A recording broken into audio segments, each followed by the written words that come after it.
Sir समझना चाहेंगे network supply business में जो एक कहीं ना कहीं वीकनेस है उसको अगर आप एक्सप्लेन कर सके और साथ ही कुछ एक्सपेक्टेड इम्प्रूवमेंट। हाँ, चांदनी जी धन्यवाद। हमारा कंपनी के बारे में आपसे बात करने का मौका है मिला। जी। हमारा कंपनी में दो सेगमेंट है। एक इंटीग्रेटेड सप्लाई चेन सॉल्यूशन जो हमारा 55% ऑफ द बिजनेस है। दूसरा नेटवर्क सेगमेंट जो आप अभी बात कर रही थी।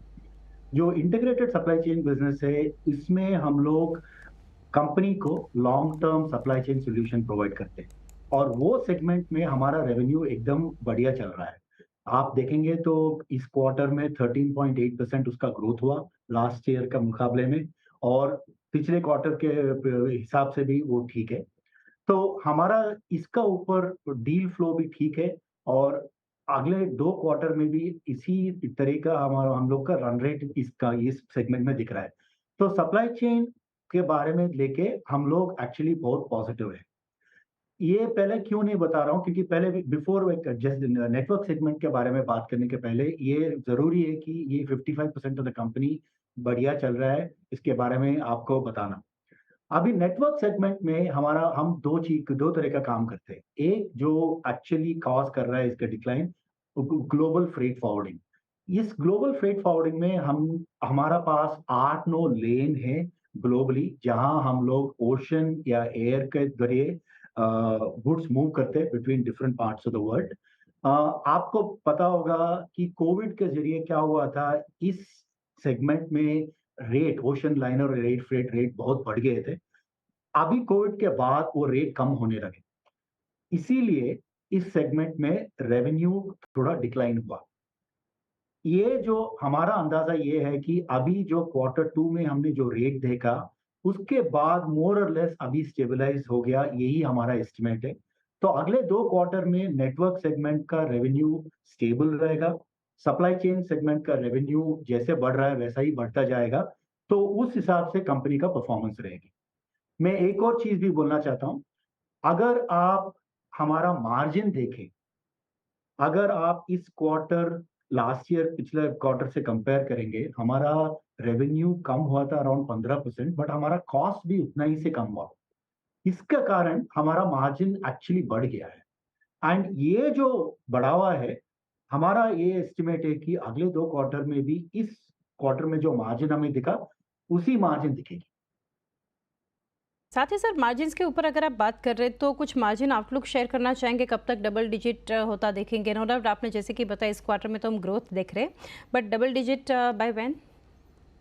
अ, ऐसा है, हर एक क्वार्टर हम लोग थोड़ा इम्प्रूव करने का कोशिश कर रहे हैं। अभी हमारा जो कंसोलिडेटेड एबिटा मार्जिन है 7.8 और 8 का बीच में है।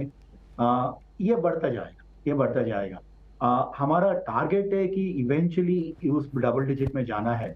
और पीबीटी भी इम्प्रूव करना है। आप क्वार्टर ऑन क्वार्टर इम्प्रूव करने का उम्मीद है। ओके। साथ ही सर दोनों सेगमेंट के बारे में आपने ओपनिंग कमेंट्स में अच्छे से एक्सप्लेन किया, तो टारगेट ग्रोथ में जानना चाहूँगी for integrated supply chain and network business in financial year 24। तो जैसे मैंने बोला था, इंटीग्रेटेड सप्लाई चेन सॉल्यूशंस में इसमें नॉर्मली कॉन्ट्रैक्ट का हिसाब से चलता है, जो कंपनी के साथ हमारा लॉन्ग टर्म कॉन्ट्रैक्ट है। अभी हमारा पास बहुत बढ़िया विजिबिलिटी है अगले 2 क्वार्टर्स के बारे में। तो जैसे हमने रिजल्ट दिखाया क्वार्टर 1 और क्वार्टर 2 में डबल डिजिट ग्रो किया, उसी एस्टीमेट हमारा है क्वार्टर 3 और क्वार्टर 4 का सप्लाई चेन में। नेटवर्क सेगमेंट में हमारा ये अंदाजा है कि अभी जो क्वार्टर 2 का जो रेवेन्यू है, उससे थोड़ा बढ़ना चाहिए Q3 और Q4 में। सो ये मिला के अभी सेकंड हाफ फर्स्ट हाफ से थोड़ा अच्छा होना चाहिए। डेफिनेटली। और नेक्स्ट करंट यूटिलाइजेशन जानना चाहेंगे sir overall warehousing space के ऊपर। सो हमारा जो बिजनेस मॉडल है, हम ऐसा नहीं है कि पहले वेयरहाउस देके फिर उसके बाद कस्टमर ढूँढते हैं। हमारा मॉडल ये है कि पहले हम कस्टमर से कॉन्ट्रैक्ट विन होने के बाद फिर उसके लिए जो भी चाहिए आदमी वेयरहाउस उस हिसाब से डिप्लॉय करते हैं। सो हमारा जितना भी फैसिलिटीज है, नॉर्मली उसका यूटिलाइजेशन काफी हाई रहता है, क्योंकि हम लोग एक्चुअली स्पेक्युलेटिवली कोई स्पेस हम लोग लेते नहीं है। ओके। आगे अगर सर बात करें ग्रोथ के ऊपर, तो भारत में आप कैसा ग्रोथ देख रहे हैं versus rest of the world?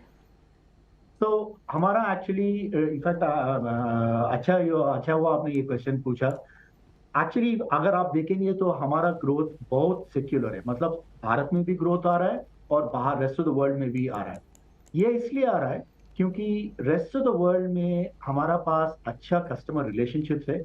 हम काफी फॉर्च्यून 500 कंपनीज के साथ काम करते हैं, तो उसके साथ रिलेशनशिप्स है और वो ये रिलेशनशिप्स का मुताबिक हम लोग को कॉन्ट्रैक्ट मिल रहा है।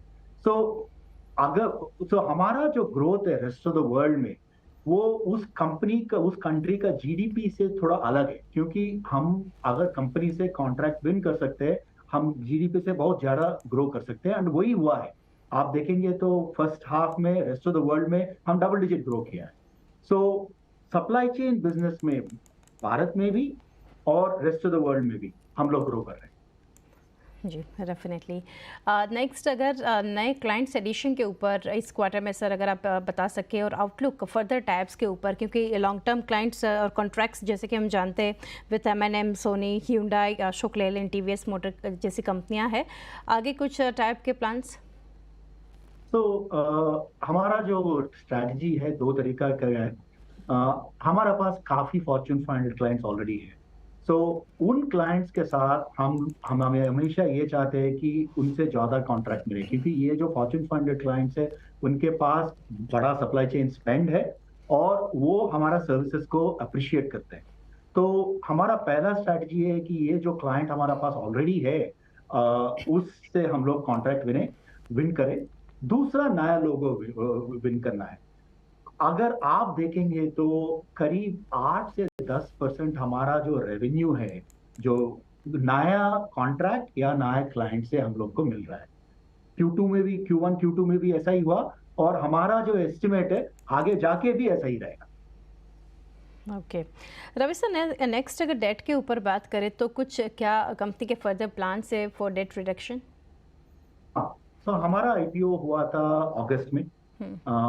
तो जब आईपीओ हुआ था करीब ऑलमोस्ट अराउंड 1700 करोड़ का हमारा डेट था। उसके बाद हमने करीब 700 करोड़ का डेट हमने पे कर चुके हैं। इसका जो बेनिफिट है Q2 में खाली एक महीने का बेनिफिट मिला, जो अराउंड 4-5 करोड़ का इंटरेस्ट में बेनिफिट मिला। बट Q3 में आपको दिखेगा, क्योंकि ये पूरा डेट पे हो चुका है। सो Q3 में इसके बेनिफिट आपको दिखना चाहिए। ओके। और फाइनेंशियल ईयर 25 तक क्या प्रॉफिट आफ्टर टैक्स के फ्रंट पर अगर बात करें, तो क्या कंपनी 100 करोड़ तक कर सकती है? आ, हमारा कोशिश ये है कि जितना ज्यादा पुश करें उतना ज्यादा। देखिए ऐसा है, हमारा स्ट्रेटजी कंसिस्टेंट रहेगी। सप्लाई चेन बिजनेस में लॉन्ग टर्म कॉन्ट्रैक्ट विन करो और सबसे इम्पोर्टेंट ऑपरेशनली जिस हिसाब से हम बहुत डिसिप्लिन्ड और कंट्रोल से कर रहे हैं, मार्जिन इंप्रूव कर रहे हैं, उसी का हमारा फोकस रहेगा। सो अगर ये दोनों साथ में चलेंगे, और डेट का जब मैंने वैसे बात किया, डेट तो वैसे भी बहुत कम हो चुकी है अभी, तो अपने आप रिजल्ट आना चाहिए। जी, डेफिनेटली। लास्टली सर, जानना चाहेंगे expected growth for financial year 24 और 3 ईयर के अगर 21.5%, तो इसके ऊपर आप क्या शेयर करेंगे? सो जैसे मैंने बोला है अभी, सप्लाई चेन में डबल डिजिट ग्रोथ हमने ऑलरेडी दिखा चुके हैं और ये आता रहेगा। नेटवर्क सॉल्यूशन में हमारा एस्टिमेट ये है कि अभी रेवेन्यू स्टेबलाइज होना चाहिए, तो उस हिसाब से ग्रोथ होना चाहिए अगले साल में। अभी जैसे भी कंपैरेटिव आपको थोड़ा इजी रहेगा, क्योंकि लास्ट क्वार्टर से नेटवर्क सॉल्यूशन में रेट कम होते गए, तो आपको धीरे धीरे क्वार्टर ऑन क्वार्टर जो रेवेन्यू ग्रोथ है वो एक्चुअली बेटर होना चाहिए।